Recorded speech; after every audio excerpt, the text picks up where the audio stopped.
Hello, and thank you for joining us on Giving Voice to Depression. I'm Bridget. And I'm Terry. More than 350 million people worldwide suffer from depression, but you do not have to have it yourself to be affected by it. Its prevalence pretty much guarantees that someone you care about battles its darkness. This podcast tries to shine some light into that darkness. We're not experts, and we're not therapists. We're sisters and best friends who live with depression and are committed to encouraging healthy, healing conversations about mental illness. This season's episodes are made possible by a generous grant from the Charles E. Kubley Foundation. We are solely responsible for podcast content. Hello, Bridget. Hi, Terry. Last week, we listed the first half of our guest, Sam Dylan Finch's 10 ways to reach out when you're struggling with your mental health. To briefly recap, Sam is a mental health writer who recently lost a close friend to suicide. He had a hard time understanding why his friend hadn't called him for help when he himself is a suicide attempt survivor. Then, in his own grief and darkness following that death, Sam realized he wasn't reaching out either, and that while the standard advice to tell someone seems simple, it's actually vague at best. In Sam's words, I hesitated to tell anyone I was struggling, largely because I didn't know how. I didn't know what to ask for, and without knowing, it felt too complicated and too futile to ask. So he wrote a fantastic list, giving us the language to use when we're in distress or crisis and don't want to be alone. Please share this episode. We really believe that this could save lives. Post it on social media, send it to friends and families, because this information we don't hear very often. And just having it at our fingertips in a crisis could make a world of difference. Absolutely. What can we do to help people stay alive?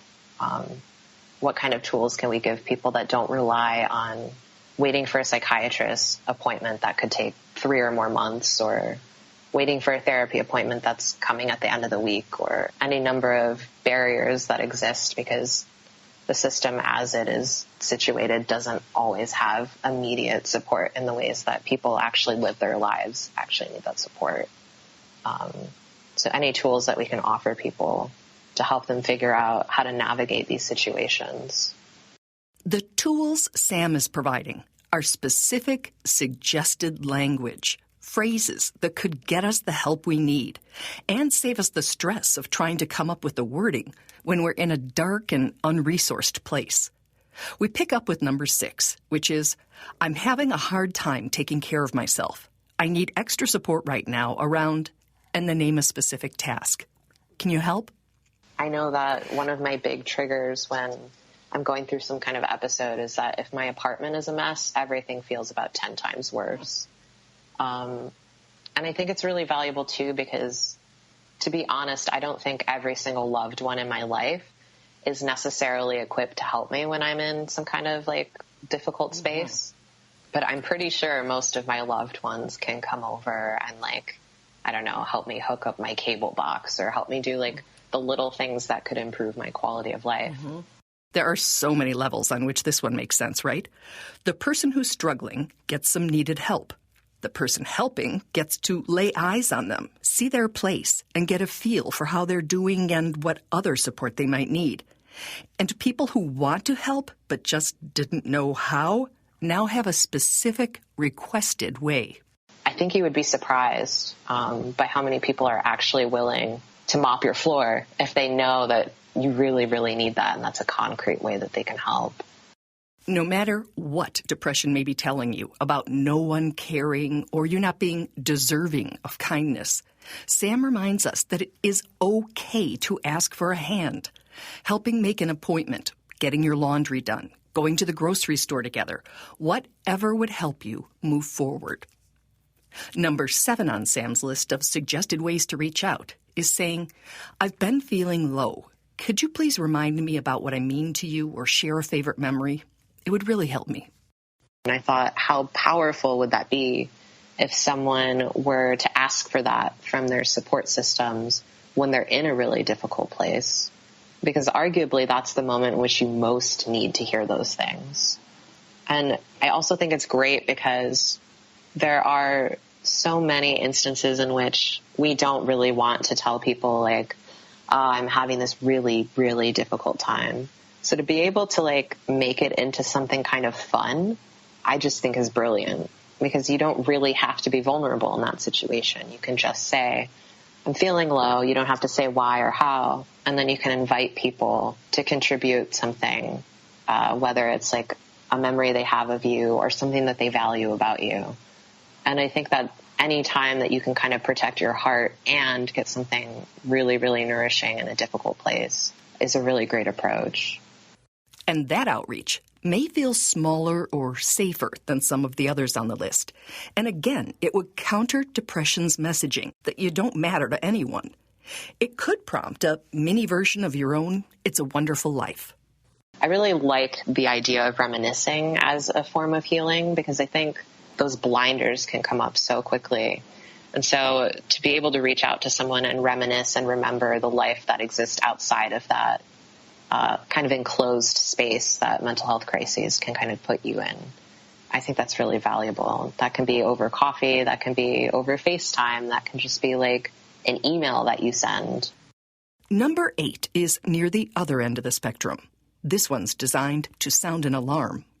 Sam says this is the one to use when your survival instinct is letting you know you're too close to the edge for comfort. Say, I'm struggling right now, and I'm afraid I'm reaching my limit. Can you give me a call? And then say exactly when, whether that's right now or tonight, whatever you need. So this one was really difficult to put on the list because I realized from experience and also thinking about my friend that what happens when you're suicidal and you realize that you're at the end of your rope? How do you tell people that? How do I introduce something that's really scary in a way that doesn't catch someone off guard, but also really honors that this is an urgent situation? And so trying to figure out what those words would look like, someone can adapt this to whatever language is natural for them. Number 9 on the list acknowledges that not everyone has a very close support network. Sam's suggested language in that situation is, I know we don't talk much, but I'm going through a tough time and I feel like you're someone I can trust. Are you free to talk? And then again, name a day and time.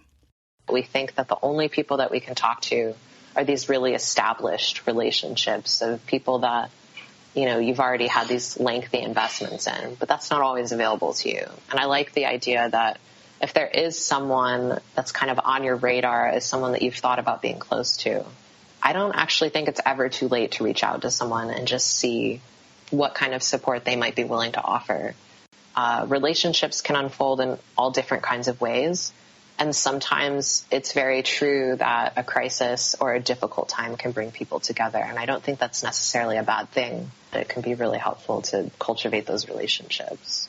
Sam acknowledges that in it, you might not feel you have much to offer to a newer relationship, but you can't let that stop you from reaching out if and when you need to. Because I know people who will go through depression that lasts years and years and years. So when are they supposed to develop a support system? If you wait until you're like what you think of as like the ideal state to be enough for someone, you're going to be waiting a really long time because, you know, there's always some extra step to go in recovery or growth. I think believing that you're worthy of friendship right now and reaching out to those people that you already have a sense that you could get along and really asserting for yourself that you're worthy of those connections, however you happen to be that day, is really, really important. And Sam's final and most critical suggestion is for when subtlety is neither appropriate nor safe.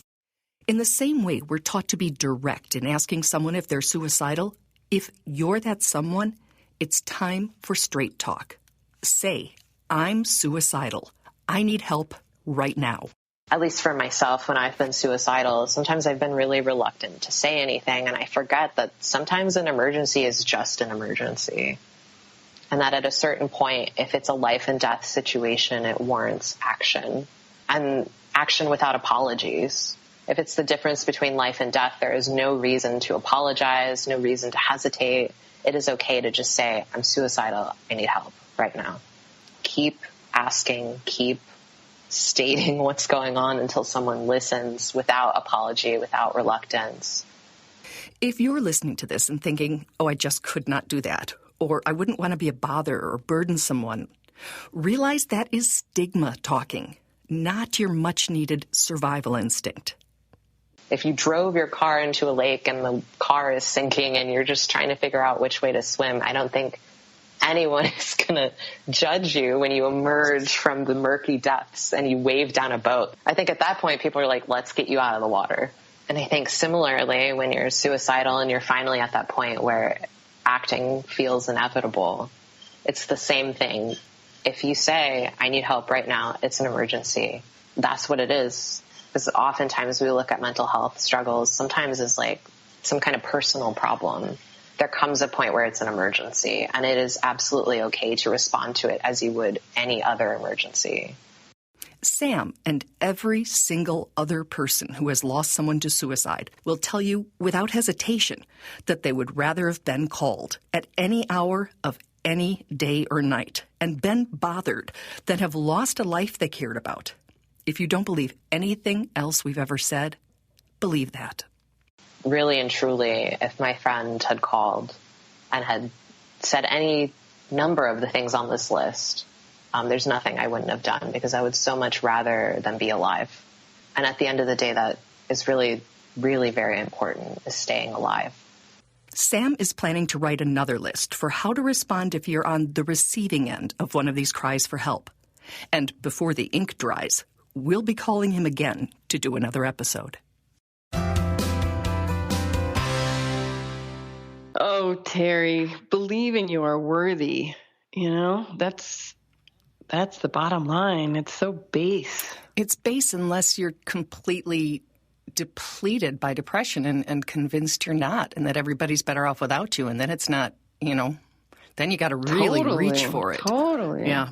It's all just such good advice. And he talks a lot about, because now we're up to the, later numbers on the list where it's a more critical situation, but make these asks, call out for help, say you don't want to be alone, say you're having a bad time, way before you're in a suicidal crisis, way before your basement's flooded, as he used as a metaphor, because nobody would wait until they were nearly dying of cancer to ask for what they need. So we have to treat this the same way and just be able to, maybe we're back to saying, believe I deserve the support to get through this. Exactly. And I can say, I have tried one of these suggestions, and that was reaching out to a friend and asking them to kind of mirror back my value or to me or their experience of me. The healing through reminiscence that he said? Yeah. Yeah.